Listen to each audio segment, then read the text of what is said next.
वर्तमान विधायक है उनके बारे में क्या कहोगे? तो वर्तमान विधायक हैं वही जन से बनाओ ना, बीजेपी विधायक नौतन के नारायण शाह जी। सबसे पहले तो जो मुद्दा आप लोग पूछ रहे हैं वह मुद्दा जो सरकार में रहता है उससे पूछना चाहिए।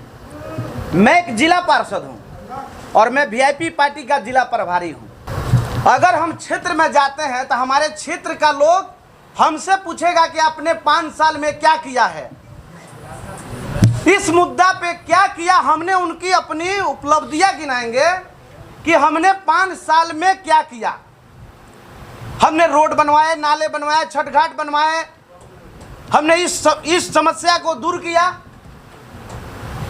जो सरकार में आज 20 साल से लड़ाई लड़ रहा है, प्लान की लड़ाई, रोजगार की लड़ाई, भ्रष्टाचारी की लड़ाई, और उसको कहीं से डिमोरलाइज करना, ये कहाँ तक अच्छा बात है। जहां तक अब हमारे भाई साहब ने पूछे कि आपके एक 100 जातीय भी चुनाव लड़ रहे हैं, संतोष चौधरी, तो 100 जातीय की चुनाव लड़ रहे हैं।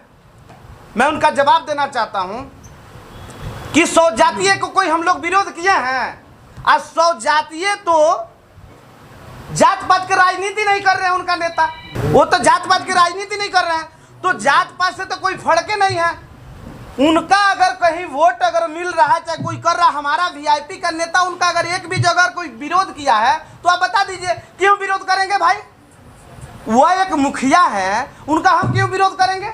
जो सरकार में रहते हुए जो विधायक आज 15 साल से बने हुए हैं, या सरकार में आज 25-30 साल से सांसद बने हुए हैं, हम उनसे तो सवाल पूछेंगे जे आपने क्या किया। आप लोग देखे होंगे यहाँ पे जहाँ कितना त्राही बॉम्बे था, जो दरियाओं कटिंग करते आ रहा था, दरियाओं काट रहा था, बांध काट रहा था, सब लोग।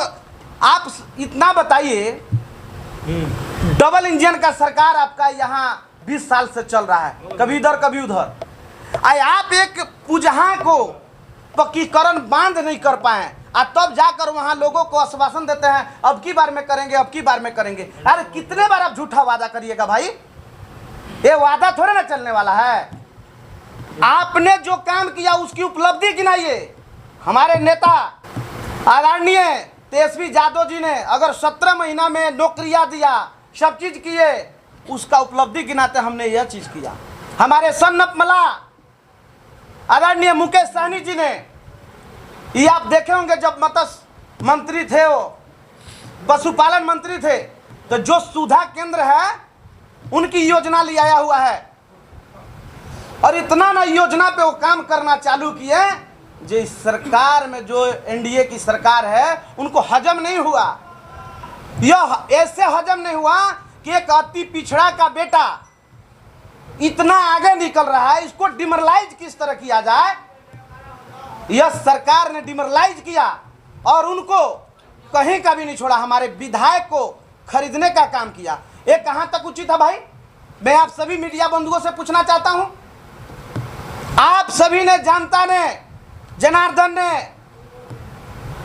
मतदाता भाइयों ने अपने प्रतिनिधित्व करने के लिए एक प्रतिनिधि को चुनता है, चाहे वो पंचायत का हो या विधायक हो या एमपी हो। उसको लोग अपना नेता बनाता है कि मेरी हक अधिकार की लड़ाई लड़ेगा। यह एनडीए के सरकार में एक भी कोई जनप्रतिनिधि पंचायत वाला हमसे बता दे, क्या उनकी सुनी जाती है किसी भी अफसर के पास? कोई भी अफसर अगर कोई भी विधायक बता दे क्या उनको उनकी बात को सुनी जाती है उनकी सरकार में? यह बीजेपी के पास, एनडीए सरकार के पास यह चीज को जो है एक नियम कायदा कानून है कि आपको क बोलना है तो क बोलना है, ख बोलना है तो ख बोलना है, उससे अलावा कुछ और नहीं बोलना है। जी मीडिया पर कि हम ब्लॉग से खत्म कर देंगे और उन्हीं के बेटे का ऑडियो वायरल होता है, इस पे क्या कहेंगे? अरे देखिए, यह चीज भ्रष्टाचारी हमने अपने कान से सुना हुआ है, अपने आंख से देखा हुआ है कि जो मत्स्य पालन जो ऑफिस है उसमें वो गए उनके बेटा। हमारे निषाद समाज को एक ऑटो रिक्शा मिल रहा था, पिकअप, ये सभी को मिल रहा था कि अनुदान 90% अनुदान पे। मैंने अपने आंखों देखा हुआ बात आप सभी से बताता हूँ। तो हम भी गए कि भाई मैं भी निषाद का बेटा हूँ, चलता हूँ आवेदन करता हूँ या किसी को करवा देता हूँ। हमने जब गए तो भाई विधायक जी का बेटा इतने मोटा मोटा सोना का चैन पहने हुए हैं, पिस्टल लिए हुए हैं और जो है कि उसको 1500 रुपया निकाल के दे रहे हैं कि भाई लीजिए हमारा काम कर दीजिए। बताइए हमारा काम कैसे होगा? उनके पास पावर भी है, शक्ति भी है और पैसा भी है, तो मेरा सुना जाएगा? ये हकदारी अब चलने वाला नहीं है। यह महागठबंधन की सरकार बनने जा रही है और इसमें कहीं दो रहमत की राह नहीं है।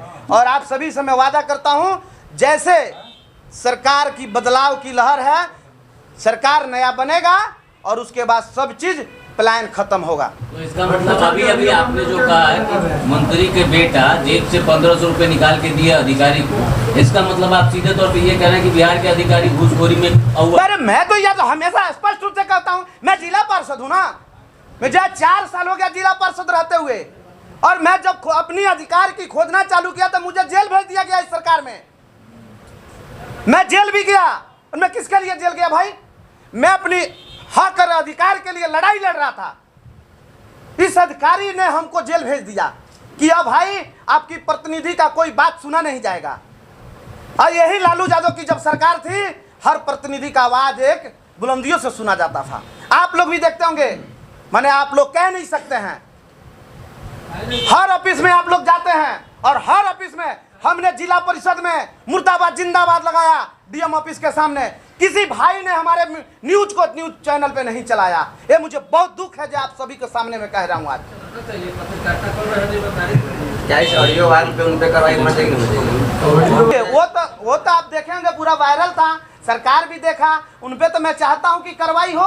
मैंने वो तो कहना कि भाई किसी ने मेरा कॉपी करके चला दिया है, तो उसमें मैं क्या कर सकता? जांच होनी चाहिए ना, जांच होनी चाहिए। तो मैं मांग करूंगा मीडिया बंधु के द्वारा अपने सरकार से जो इस पे जांच हो और जांच करके उचित कार्रवाई हो।